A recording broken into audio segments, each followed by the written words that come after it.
بسم الله الرحمن الرحیم. ملګرو په باجوړ کې یو نوې واقعه هغه رامخې ته شوې ده. څه خلک خو پې ډېر زیات خوشحاله، څه خفه دي، مختلف قسم په خلک په خپل اظهار کوي. دا کوم هلک چې تاسو ته په سکرین باندې ښکاري دی داسې چل کړی دی، د باجوړ په ښار ډګري کالج کې ډانس کړی دی او هغه ډانس چې کوم دی هغه ورسره د انډیا کوم یو سونګ چې دی هغه ورسره لګېدلی دی ورته ډانس کړی دی. البته د دې مختلف قسمه ډانسونه دي خو دی صرف په دې کالج کې کړی دی.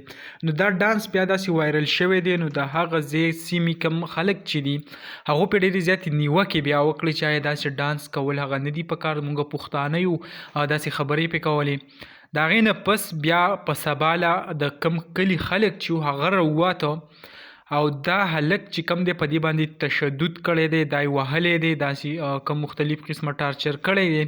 نو د یو ویډیو پیغام هم راغلی دی، په هغې کې دا وایي چې آیا داسې کول نه و پکار. لکه موږ وګورو هسې هر سیمې ته دغسې باجوړ هم دغې رنګې ده، هلته کې قتلونو ریشو وګورئ، د نه علاوه نور کم ګندګیري چې وګوري هغه هر څه روان دي. په هغې باندې چا لعنت ونه ویلو، د هغې د بندولو کوشش چا ونه کو، خو صرف او صرف دی داسې یو معمولي غونته ډانس کړی دی. هغه خلکو دونه سیریس اخیستی دی چې د هغې په ذریعه باندې د هلک باندې تشدد ورسره نورې ذهني ډېر زیات ټارچر کړی دی.